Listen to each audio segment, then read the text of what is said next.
Welcome to KOIN Conversations. I'm Chief Meteorologist Josh Cozart, and Pride season is still well underway for us here in the greater Portland, Vancouver metro area as we still kind of bleed that celebration over into the month of August because we have a very special guest who's going to be joining us here in the Rose City. You may know her as the international showgirl, or maybe season 14 or season 10 of All Stars of RuPaul's Drag Race, and she's God's favorite transsexual. Can I get a drum roll, please? Because we are bringing in Bosco! Oh my God, hi! Hello! Thank you so much for joining us. We are so excited that you are taking your one-woman solo act to the country, and you have Portland as one of your spots. I thought you were going to say the country of Portland, which I'm just like, that kind of fits. That kind of fits. Y'all have your own thing going on down there, and I appreciate it. We definitely do. So tell me a little bit about what are your feelings before hitting the road and taking on this venture, because this is your first solo tour. Absolutely. I have been working in the scene for a good minute now. I've done a few different tours that have traveled like the country and the world, but this is the first time that I get to utilize my abilities for my own vision, and I'm so excited. When Murray and Peter came to me and asked me if I was interested in doing a one-woman show, I was so excited because I have had this idea in a notes app for years now. I've been talking about it with my management, with like my production assistants, and having the opportunity to bring it to life, put it on stage, and travel the country and show it to so many different people, it's a dream come true. And I feel like it's a dream come true for so many of your fans as well. Excited to see the fabulous Bosco. Tell me, your look, and I'm just some background with me. I'm well versed in the drag scene, at least here in Portland. I'm married to a well-known Portland queen, Nicolonoscopy. So it takes over most of my life. And you have such a fun and unique look that I don't feel I've been able to see anyone else come up with a concept like you. What is your inspiration for your looks, your fashion, the character that you have created? Absolutely. Bosco is very inspired by like Mexican vendettes and showgirls of all eras. I'm very inspired by 90s transcontinental contestants. I'm very inspired by strippers. I like to take a lot of different pieces and roll them all into one package that feels familiar yet brand new. So a lot of times I draw from references from my childhood, from things that interest me, from drag as a whole, and then I try to repackage things in a way that you might not have seen before. And you do a fantastic job. I got to kind of talk about your arc going from season 14 to All Stars.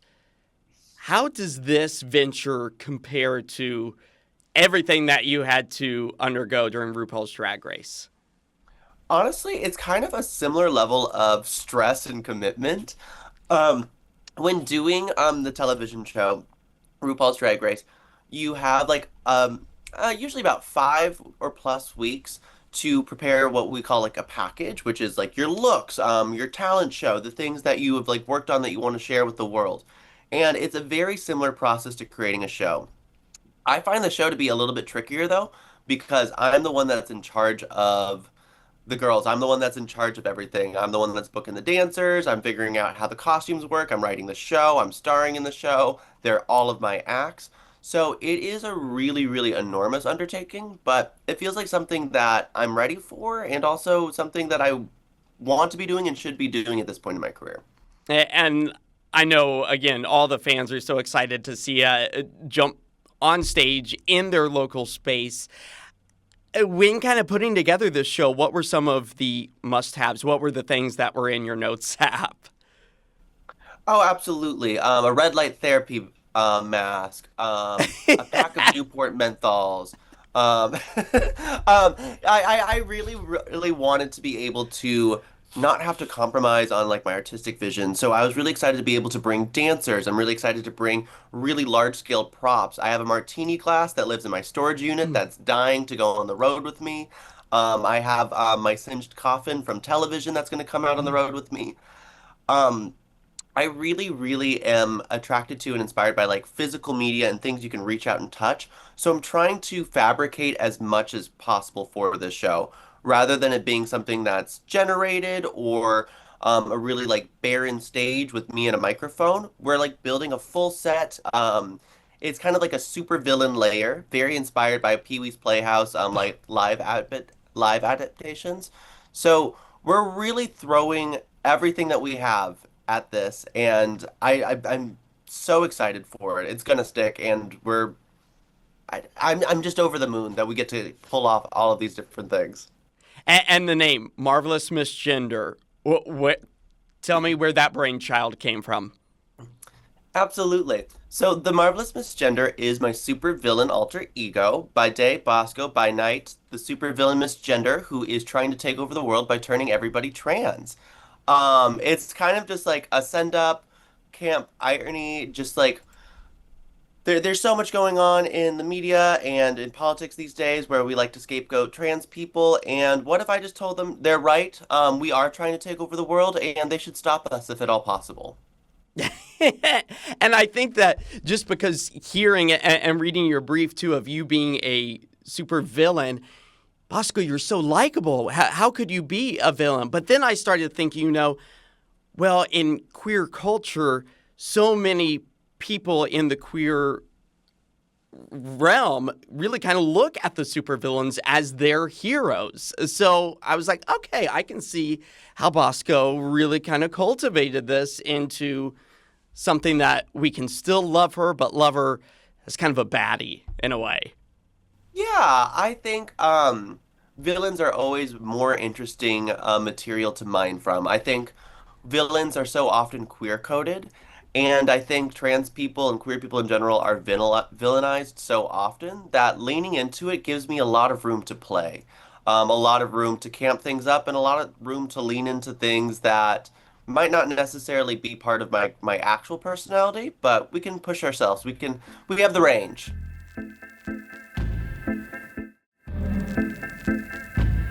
Range indeed you have. And kind of looking at the political sphere that we're all living in, I think that you, myself, all of our viewers here in Portland, we are lucky enough to live in this sort of bubble that is protective in a way here in the Pacific Northwest. But for anyone, because you're going to be traveling the country, what might you say to those who aren't as fortunate to live in such an accepting environment? We are really lucky to live where we live. I love Seattle. I love the Pacific Northwest. I love the values here, and I love the freedoms that I get to enjoy and the amount of I wouldn't say carefreeness, but like in comparison to some other places in the country and in the world, like I don't have to think nearly as hard or like be as on high alert to be myself out in public. And I don't take that for granted. I'm from a very small place in Montana. I travel the country often, so I see all different types of communities. And something that I just want to say to anybody who's in like a community that might not be as accepting is to find your community within that community. Trans people and queer people are everywhere. We're in every city, we're in every town, we're in every function. While it might be easier to exist openly in these coastal cities, there are people that love, protect, and support you in every place in this country. It definitely so. I think that is sound advice is just finding your community. And I feel like you're showing a way it is pretty much doing that. You're being able to take this safe haven pocket and drop it in everywhere, really. And when putting together this show, you are wearing a lot of different hats as well. You're the talent, you're the director, you're the co-writer. You're wearing a lot of hats. What have been kind of the challenges you've had to overcome in wearing all of those hats? Do you thrive in that? Does it really make it your baby? Oh, it's absolutely my baby. It's much easier to be part of a show where you're like, well, I have no creative control. I can only worry about what I'm doing in that show, so I don't have to be like emotionally invested in the show itself. I'm just emotionally invested in my part in it. My part in the show is every part of the show, and like every single piece of the show is something that's been created by, loved by and facilitated by me and my team. And it's a very personal show for us to put on. It does kind of raise the stakes in a way that makes things personal once again. Mhm. But I think this is exactly what I need to be doing. And it feels so, so powerful to have the opportunity to do that. Kind of looking back at your career, I don't know, maybe say 10 years ago, would this have even been something you could imagine putting together? It's something that I'd always wished that I would be able to do. I grew up in Seattle as like a drag queen, studying at the altar of like Ben de la Creme, Jinx Monsoon, and back when I was starting drag, they were doing one-woman shows all of the time, all over town, and it was always a narrative-based arc that often Ben de la Creme would write, and then they would act out and they'd be able to contain their talents within this narrative. So this is kind of like a full circle. Everything's coming to fruition. This is exactly what I've been wanting to do for so, so long, and I finally have the chops and the means to accomplish it. And you are really set up for success. You have such a big following. You are a cult following, I would say. I'll take it. Leading up to this interview, I was telling people, oh, I'm going to talk to Bosco. Their jaws just dropped. So they are excited to see you, to say the least, here in Portland. And speaking of, Jinx Monsoon, Vanilla Creme, Irene the Alien, I was lucky enough, my husband was able to work with her right after Watergate, like Oh, I'm so sorry. weeks after she got home. So she was still shaking in her boots. But I want to discuss kind of your sphere there, working with her, because I know you are in Seattle, so is she, and you all also have a YouTube channel now. I want to kind of delve into that. Absolutely. So me and Irene started drag in Seattle around the same time. She'd been doing drag in Houston for years before, but then moved to Seattle and started doing drag here. And we both came up in the scene at the same time. We both were doing competitions together. She's been one of my best friends for the past 8, 9 years, something like that. We're getting so old. And it's been such a fun ride being able to share these moments with her, share our career highs, our career lows coming up. And now she's also coming on tour with me for The Marvelous Miss Gender. She's going to be doing an act as well, so we get to hang out the entire summer, which is lovely. And then we have our brand new YouTube show. It's called Spell Slayers. It is a Magic the Gathering YouTube channel. If that sounds incredibly niche, that is because it is. But it is our new baby and pride and joy. We've been partnering with Wizards of the Coast, who are the creators of the game, on different card releases, on their Pride package. It's been a lot of fun, and it just feels like it's one of those things where we start doing it and we just keep on getting yeses. We keep on having doors that open up for us. So it feels like we're in the right place at the right time. And luckily for us, magic is really, really complicated, and most drag queens are not very smart, so we don't have to worry about a lot of competition. So you can just slay them all. You're like, you're out, you're out. Well, I'm just like, I'm not worried about somebody else coming in with their own Magic the Gathering YouTube channel anytime soon. Um, there's a lot of YouTube channels talking about the show, which is fabulous and I love. But I feel like there's a few people who've been doing it for like the better part of a decade. So I feel like that ground's covered. I feel like we're breaking new ground Mhm. with the Magic the Gathering shtick. And we also have a lot of fun doing it. It's something that we play in our free time. It's something we're going to play on the bus while we're traveling around between gigs. It's something that feels very natural and organic to us. And I gotta say, you can feel for anyone who has not watched. I suggest that you do, because it is. I'm not very versed in that realm, and I started watching, and I fell into the rabbit hole of it because you all are having so much fun, and I'm like, I get this. It's so much fun. It's a great way to ruin friendships. It's a great way to bond. Sometimes it's a great way to work it out on the remix if you're feeling any sort of things towards your friends. One of our close friends, Jane Don't, who is on this Mm. most recent season 18, is also an avid player.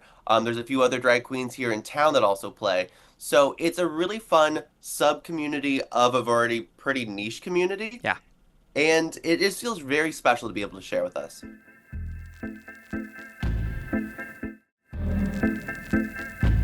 And I feel like it's so welcoming too, because again, like I mentioned, I'm not in that niche community, but it was so entertaining. You guys are so funny, obviously, and so it just really drew me in. So I do suggest people sitting down and watching that. But as you kind of embark on your one woman solo act, what are you most excited about? What city are you just craving to get to? And remember, these are Portland people watching. Oh yeah. So at the top of the list, Portland.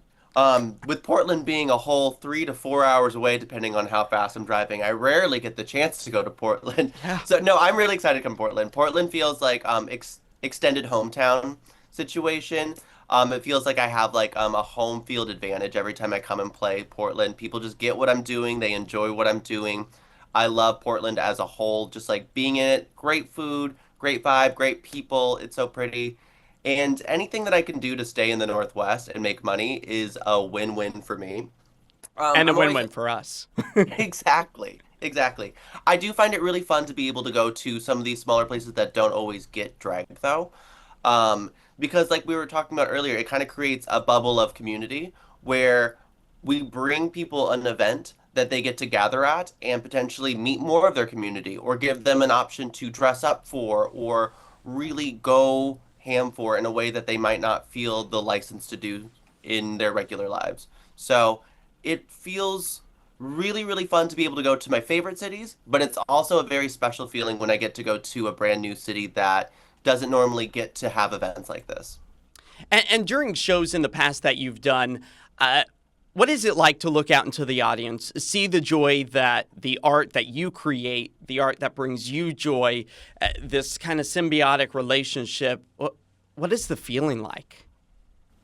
Oh, it's electric. It is one of those things that really can't be described completely. It just has to be experienced, but it's such a giving exchange of energy. I'm energized by the crowd. They're energized by me. They're pushing me to work harder. I'm pushing them to think harder or laugh harder or feel harder.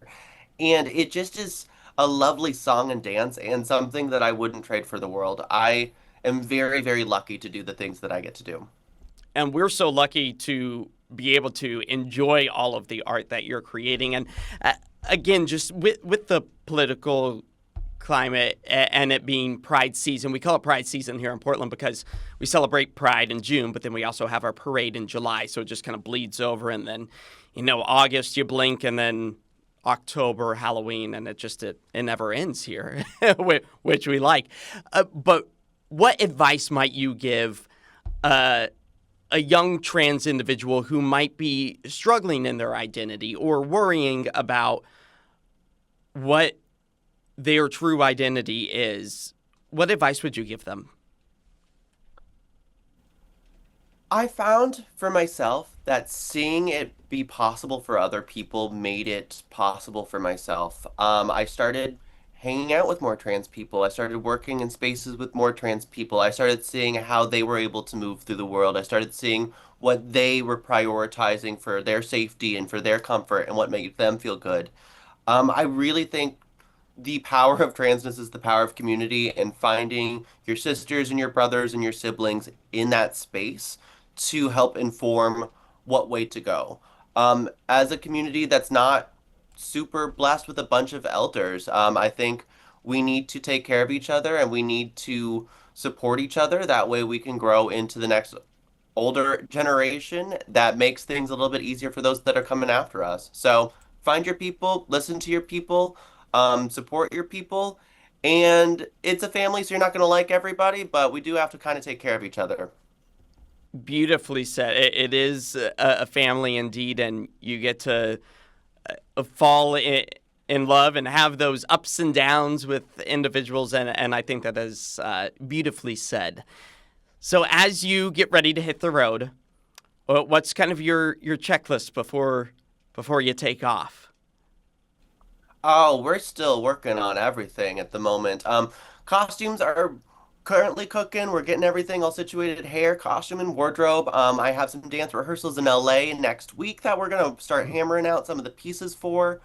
Um, we're building out the set. we still have so much to do, but it's all coming together. Each day we mark a few different pieces off of it, and I'm so excited. I'm going to Detroit to open the show, and we'll be there about a week before, and that's the point where I get to see all of the physical pieces in one place and get to start playing with the set itself, and that is going to be a really terrifying yet special time.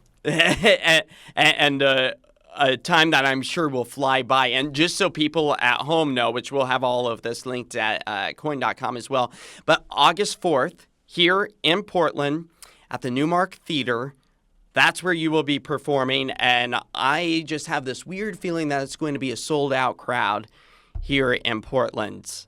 It better be Portland. I'm so excited. Unfortunately, this tour did not route through Seattle, so Portland is kind of going to be my home base show. So if it doesn't sell out, I'm going to take that really, really personally. And Portland, when I see you next, no, I'm very, very excited to see what happens in Portland. And I have a feeling I-5 is going to be very busy. A lot of people traveling south August 4th as well, so... I hope so. Bosco, what would be the parting words that you have for folks as you prepare for this trip? Be more trans and buy my merch.